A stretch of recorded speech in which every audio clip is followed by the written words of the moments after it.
नमस्कार दोस्तों, मैं सौरभ अग्निहोत्री। स्वागत है आप सभी का।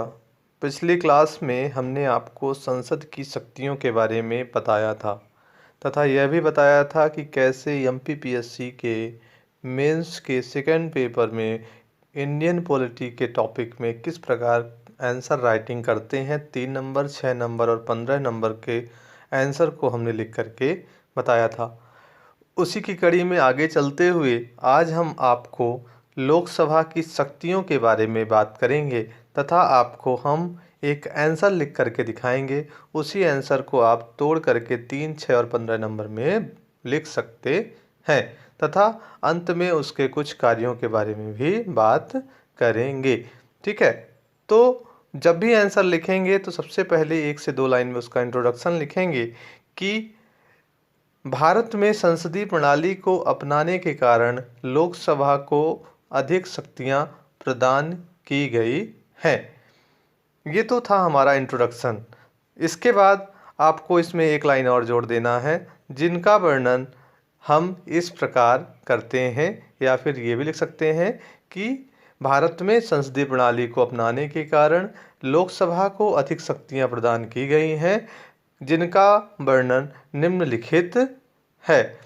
फिर उन शक्तियों को, जैसे हमने आपको संसद की शक्तियां बताई थी, तोड़ करके विधायी शक्तियां, वित्तीय शक्तियां, कार्यकारी शक्तियां, संवैधानिक शक्तियां, निर्वाचक शक्तियां या फिर जुडिशियल, तो ऐसे यहाँ पर भी लिख सकते हैं। और लेकिन अगर 3 नंबर में आएगा तो कोई भी 3 पॉइंट आपको डालना है, वहीं पे 6 नंबर में आएगा तो कम से कम 6 पॉइंट डाल करके आपको छोड़ देना है। ठीक है, तो हम शुरुआत करते हैं लोकसभा की शक्तियों के बारे में। क्रम वाइज आपको बताएंगे, 1, 2, 3, 4, 5, 6, 7 ऐसे करके। ठीक है, तो पहला नंबर ये कहता है कि धन विधेयक सिर्फ लोकसभा में ही पेश किए जा सकते हैं, राज्यसभा में नहीं। पहला टॉपिक क्या कह रहा है कि धन विधेयक सिर्फ लोकसभा में ही पेश किया जा सकते हैं, राज्यसभा में नहीं।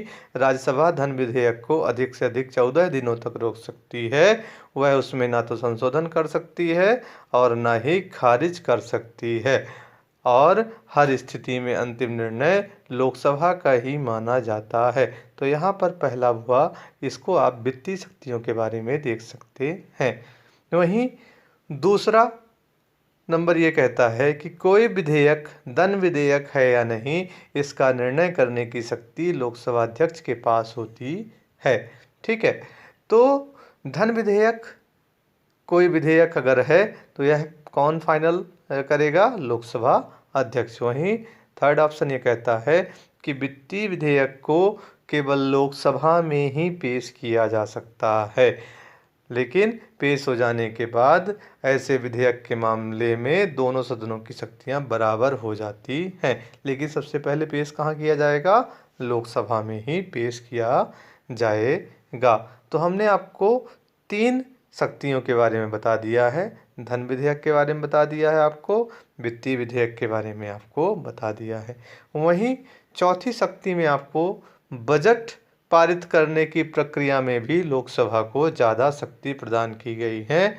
वह विभिन्न मंत्रालयों द्वारा मांगे गए अनुदानों पर विचार विमर्श करके उन्हें पारित करता है। वह मतलब लोकसभा उन्हें पारित भी करता है। राज्यसभा उस पर बहस तो कर सकता है लेकिन पारित नहीं कर सकता है। ठीक है, मतलब कहने का ये है कि बजट पारित करने की प्रक्रिया में भी लोकसभा को यहाँ पर ज़्यादा शक्ति दिखाई दे रही है, क्योंकि राज्यसभा उसमें बहस तो करेगा लेकिन उसे पारित नहीं कर सकता है। तो हमने आपको 4 शक्तियों के बारे में बताया। पहला बजट, वहीं वित्त विधेयक के बारे में बता दिया, धन विधेयक के बारे में भी आपको बताया है। ठीक है, उसके बाद आपको 5वें नंबर पे लिखना है कि लोकसभा की और क्या शक्ति हैं। तो जैसे संयुक्त बैठक के विषय में भी लोकसभा को ज़्यादा शक्ति दी गई है, क्योंकि संयुक्त बैठक में लोकसभा के नियम लागू होते हैं। जब भी कोई मैटर ऐसा फंस जाता है तो वहाँ पर संयुक्त बैठक बुलाई जाती है, इसकी अध्यक्षता स्वयं लोकसभा के अध्यक्ष करते हैं और संयुक्त बैठक में बहुमत से निर्णय लिया जाता है। तो स्वाभाविक सी बात है, जिसके पास संख्या बल ज़्यादा होगा वही निर्णायक स्थिति में होगा। तो लोकसभा की संख्या ज़्यादा होने पर वह निर्णायक स्थिति में होती है। तो पांचवा ऑप्शन किसके बारे में हो गया? संयुक्त बैठक के बारे में। ठीक है। वहीं छठवीं शक्ति के बारे में अगर हम बात करें तो मंत्रिपरिषद सामूहिक रूप से लोकसभा के प्रति उत्तरदायी होती है। अनुच्छेद 75(3) के तहत यह कहा गया है। अतः मंत्रिपरिषद के विरुद्ध अविश्वास प्रस्ताव केवल लोकसभा में ही लाया जा सकता है। मोस्ट इम्पॉर्टेंट है कि मंत्रिपरिषद के विरुद्ध अविश्वास प्रस्ताव कहाँ पर लाया जाएगा, तो बताना है आपको लोकसभा में ही लाया जा सकता है। और 7वें नंबर पे आपको लिखना है कि राष्ट्रीय आपातकाल जो नेशनल इमरजेंसी होती है उसको समाप्त करने का संकल्प केवल लोकसभा में ही पारित किया जा सकता है। ठीक है। तो ये तो थी कुछ शक्तियां हमने बात की। तो इसी को क्रम से आप 3 नंबर और 6 नंबर में लिख सकते हैं। ठीक है। इसमें आप चाहें तो डायग्राम भी बना सकते हैं। ठीक, अपना अपना लिखने का तरीका होता है। लेकिन लोकसभा के कुछ अन्य कार्य भी हैं, जैसे चुनाव संबंधी कार्य। तो लोकसभा अपने अध्यक्ष और उपाध्यक्ष का चुनाव करती है। मतलब कहने का ये है कि जो सदस्य जनता द्वारा चुनकर जाते हैं उन्हीं सदस्यों में से एक को अध्यक्ष और एक को उपाध्यक्ष चुनती है, तथा लोकसभा राज्यसभा के साथ मिलकर उपराष्ट्रपति का चुनाव करती है। वहीं लोकसभा के निर्वाचित सदस्य राष्ट्रपति के चुनाव में भी भाग लेते हैं। मतलब चुनाव संबंधी कार्यों में भी लोकसभा भाग लेती है, जिसमें राष्ट्रपति और उपराष्ट्रपति का चुनाव शामिल होता है।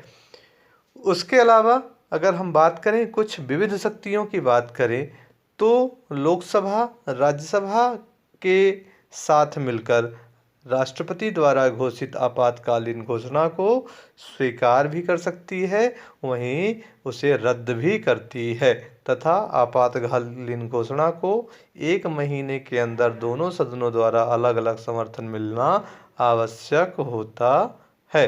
ठीक है। तो हमने यहाँ पे विविध शक्तियों में पहले नंबर पे बताया कि लोकसभा राज्यसभा के साथ मिलकर राष्ट्रपति द्वारा आपातकालीन घोषणा को स्वीकार भी करेगी और रद्द भी करती है। यह विविध शक्तियों में आप लिख सकते हैं। उसके अलावा विविध शक्तियों में आपको बताना है कि 44वें संविधान संशोधन के अंतर्गत यह कहा गया या यह व्यवस्था की गई कि यदि लोकसभा आपातकाल की घोषणा लागू करने के विरुद्ध प्रस्ताव पास कर दे तो आपातकाल की घोषणा लागू नहीं रह सकती है। मतलब कहने का ये है कि अगर लोकसभा ये नहीं चाहती कि आपातकाल रहे और यह प्रस्ताव पास कर दे तो आगे आपातकाल नहीं रहेगा।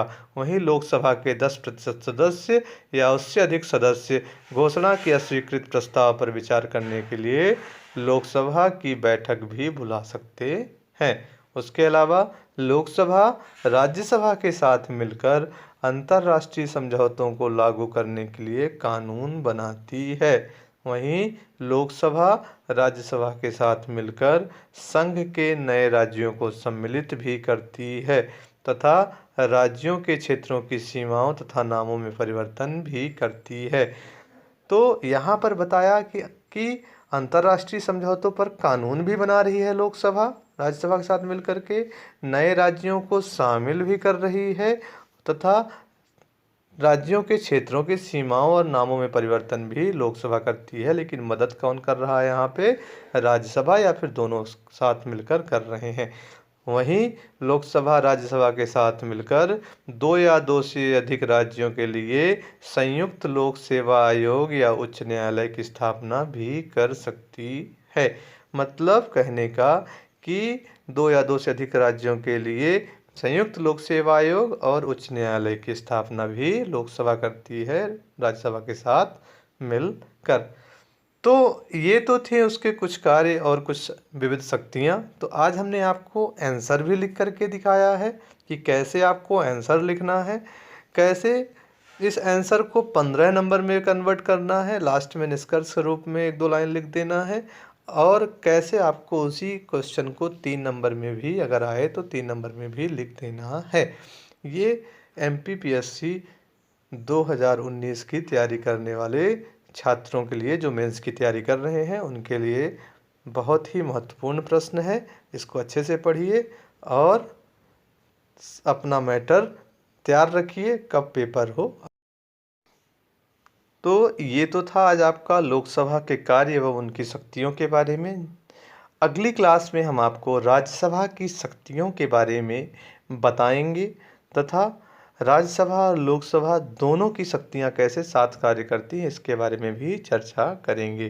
तो ध्यान रखिए आप लोग अपना, सब लोग चैनल को लाइक और सब्सक्राइब और शेयर ज़रूर करें। ठीक है, धन्यवाद।